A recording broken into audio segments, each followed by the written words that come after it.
I was fired for stealing, but they never knew I secretly owned the company. Sophia, eating at your desk again. Catherine, my supervisor, stood beside me, arms crossed, her usual disapproval evident. Her sharp gaze swept over the scattered financial reports on my desk as I hurriedly finished my lunch. The tension in the air was unmistakable.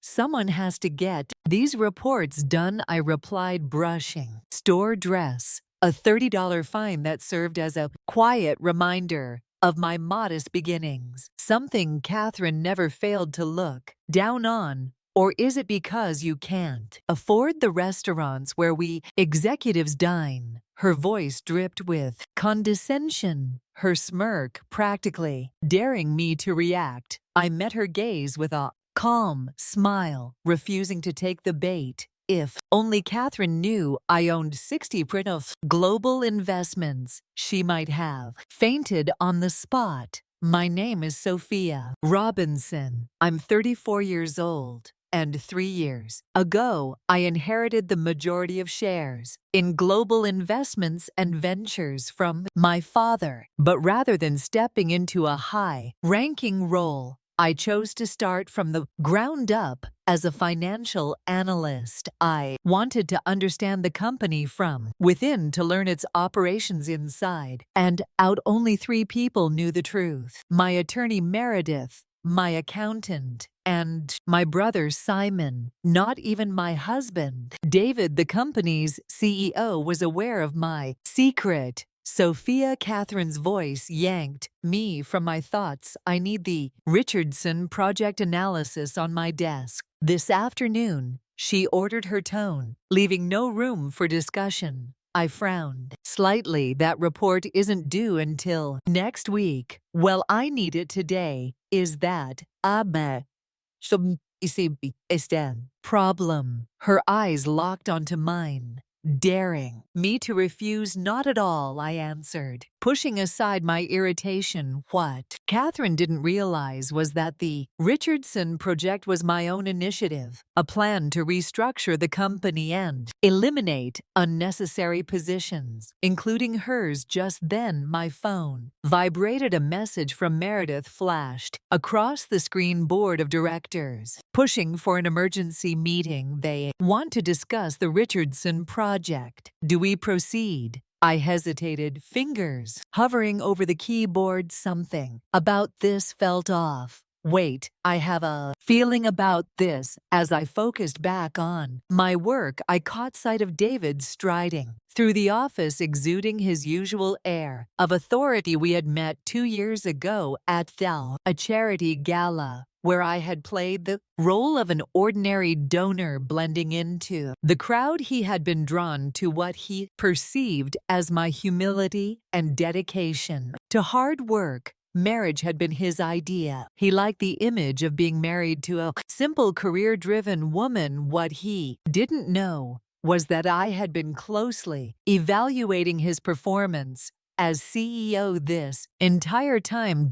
Catherine practically ran up to him, her enthusiasm impossible to miss. Can we talk about the Richardson project? Of course. Catherine in my office. David didn't even glance in my direction as he walked past, completely focused on her. 2 hours later, Catherine returned, practically glowing with confidence. Sophia Robinson, I need you to gather your things, she announced, satisfaction dripping from her voice. I looked up, confusion settling in. Excuse me, we found inconsistencies in your reports. You've been leaking confidential information about the Richardson project, she stated, her eyes gleaming with malice. That's absurd, I shot back, indignation rising. Is it? She smirked.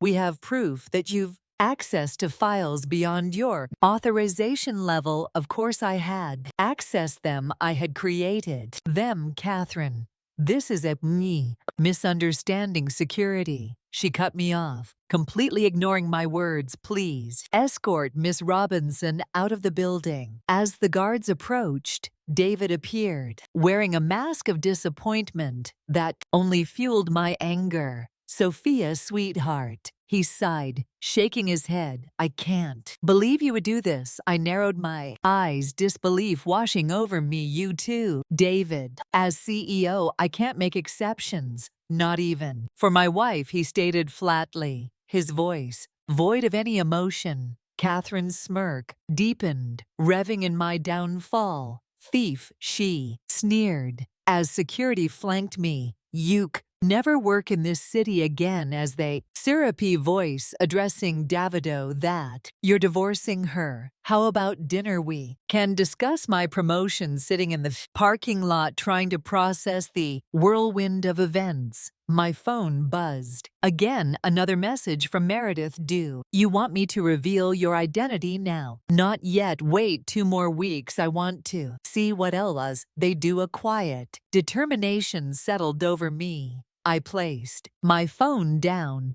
and started my car. 2010 Honda Civic. Another intentional choice. A reflection of the grounded values Catherine and David never understood. As I pulled out of the lot, a small smile formed. The emergency board meeting was coming, and sometimes the best revenge is simply waiting for the perfect moment. For the next 2 weeks, I stayed in the background watching as David and Catherine systematically unraveled everything I had built with the Richardson project. It was surreal seeing my hard work crumble before my eyes. The numbers don't lie, Henry, my meticulous accountant said over the phone. His tone was serious yet reassuring. They've embezzled nearly $2 million consulting fees this past month, and those falsified documents they used to frame you. Catherine created them with her administrative access.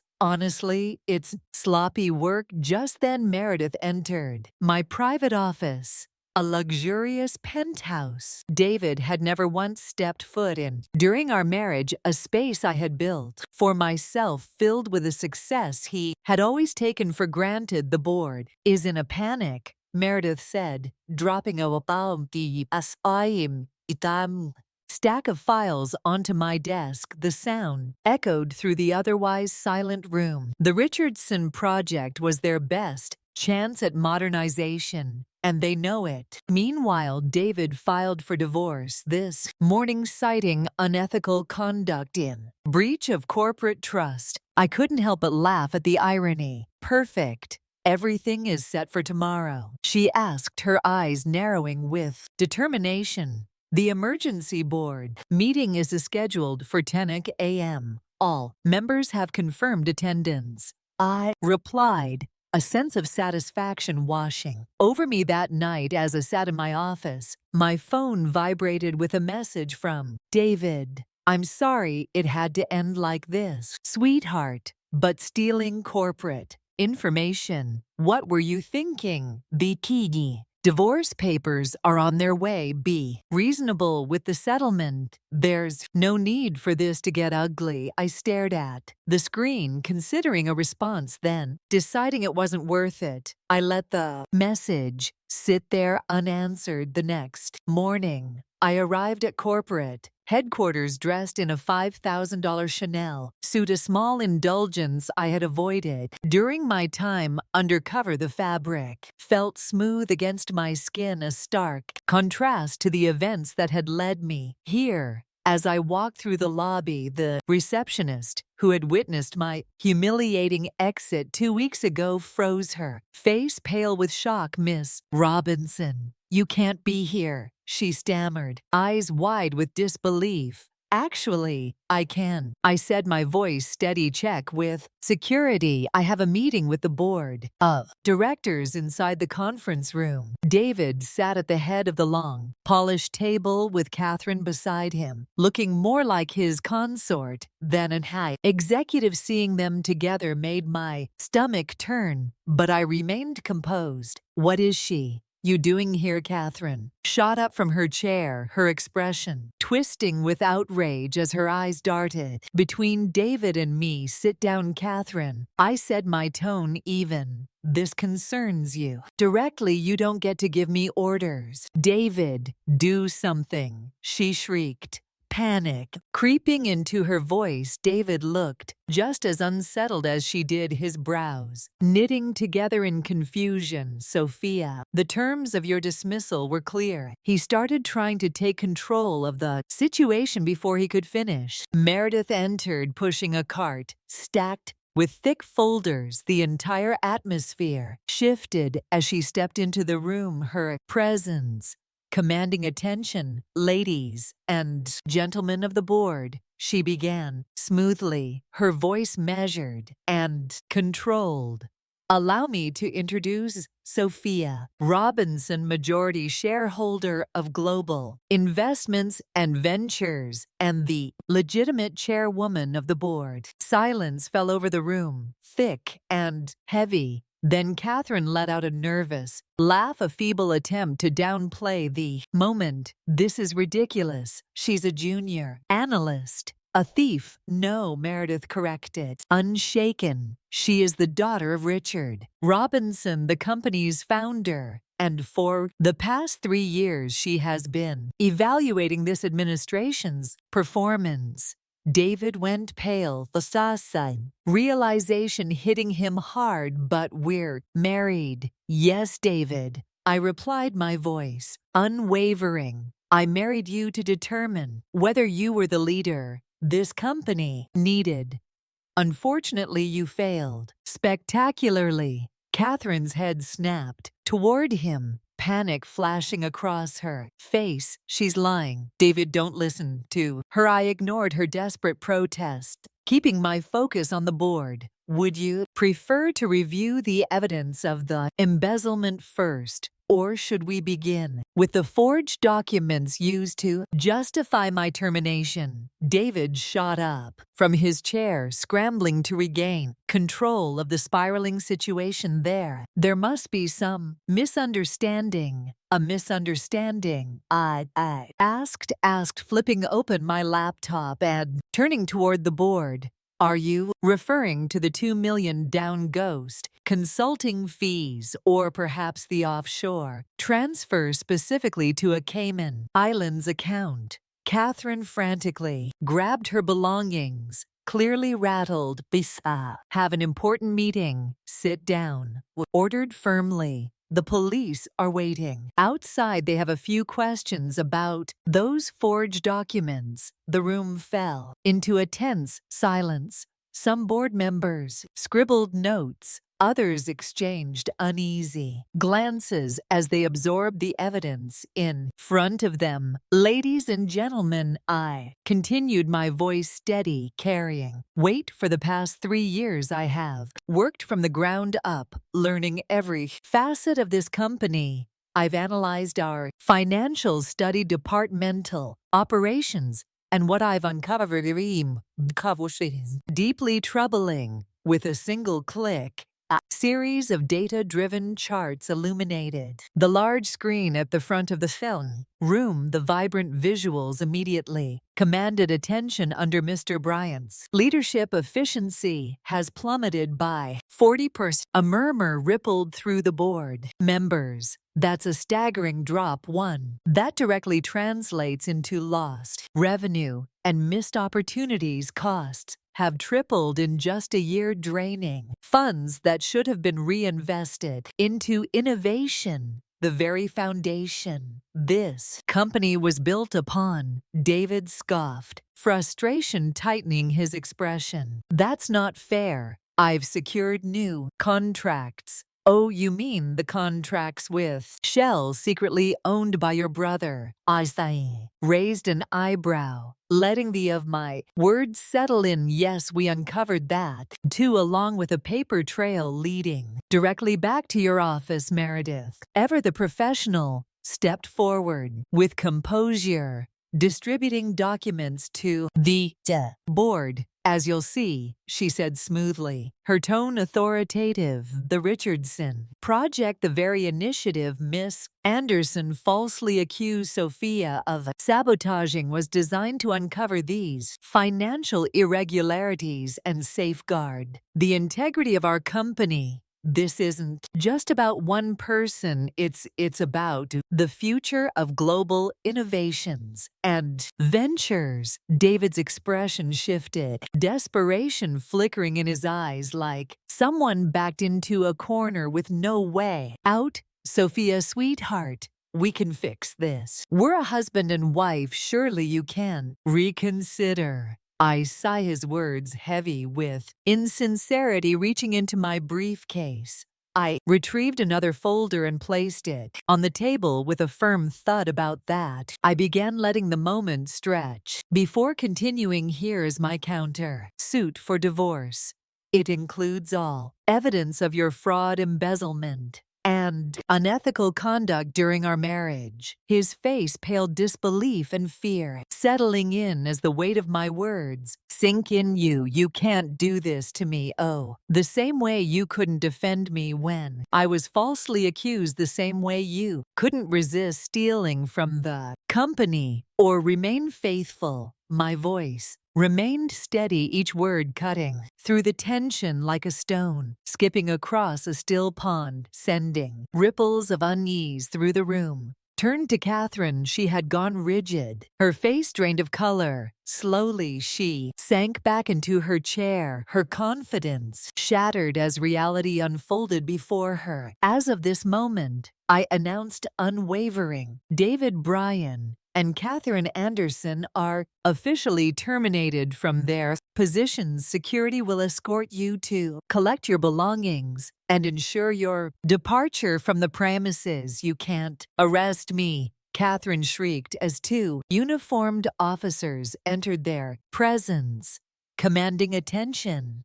Panic laced her voice as she pointed accusing. This was all David's idea, my idea. David snapped, his anger flaring as he turned on her. You were the one who forged the documents as they were. LED away, I turned back to the board, my resolve strengthening with every word. Global Innovations and Ventures was founded by my father with one vision: to develop technology that improves lives and empowers people. Along the way, that vision was lost, buried under greed and ambition. Today we begin again, realigning with our mission and ensuring accountability at every level. After 6 months later, Global Innovations and Ventures was unrecognizable. The company had transformed in the wake of the Richardson Project. With the initiative properly executed, efficiency had skyrocketed by Tsefet. We recruited fresh talent, revitalized leadership, and reignited our passion for innovation, restoring the spirit my father had envisioned when he founded this company. The once stagnant office now pulsed with energy, creativity, and collaboration flowed freely, replacing the fear and hesitation that once stifled progress. Employees who had been silenced by uncertainty now spoke with confidence, their voices filled with excitement about the bold future ahead. This was no longer just a workplace, it had become a thriving community, united by a shared goal to reclaim the company's legacy. Meanwhile, David and Catherine faced the looming consequences of their actions. With their reputations and ruins and careers on the line, the weight of their corporate fraud charges pressed down on them as their trial approached next month. It served as a stark reminder that every decision carries lasting repercussions. The board had taken a firm stance, making it clear that unethical behavior would not be tolerated. The company's integrity would be safeguarded at all costs. With their fate sealed, once formidable duo now stood at the brink of complete downfall, their legacies irreversibly damaged. As for me, I had reclaimed my old analyst's office, though it was no longer just a workspace. Now located on the executive floor, it stood as a symbol of perseverance and dedication, balancing my responsibilities with purpose. I was committed to steering the company back to its core principles while ensuring it thrived in an ever-evolving market. Every decision I made was guided by a vision of restoring integrity and building a stronger future. Some employees still gave me curious glances when they saw me having lunch at my desk, a mix of intrigue and admiration. In their eyes, to them I represent resilience, the proof that persistence pays off. I had learned that the best ideas come from staying connected to the foundation of the company I wanted to be, part of the team sharing both victories and challenges, reinforcing the belief that we were all in this together. My father used to say, "Power isn't in the title, it's in the actions." Over the past few months, I had come to fully understand the truth in those words. Real leadership doesn't come from a corner office, but from the ability to stand firm in adversity. It's about the choices made when no one is watching and the principles upheld even in the face of temptation. He was right. Sometimes you have to lose everything, or at least make it seem like you have to truly understand who you are. The journey isn't about accolades or prestigious positions. It's about authenticity, character, and staying true to one's values. And as for that 2010 Honda Civic, I kept it a small but powerful reminder of where I started and the lessons I had learned along the way. It symbolized resilience, humility, and the understanding that success isn't defined by luxury or status, but by the path taken and the impact made. As I looked out my office window, watching the city pulse with life and endless possibilities, I felt a renewed sense of purpose. Together we would rise to reclaim our identity and set a course toward a future built on integrity and innovation. The road ahead was clear, and I was ready to embrace it.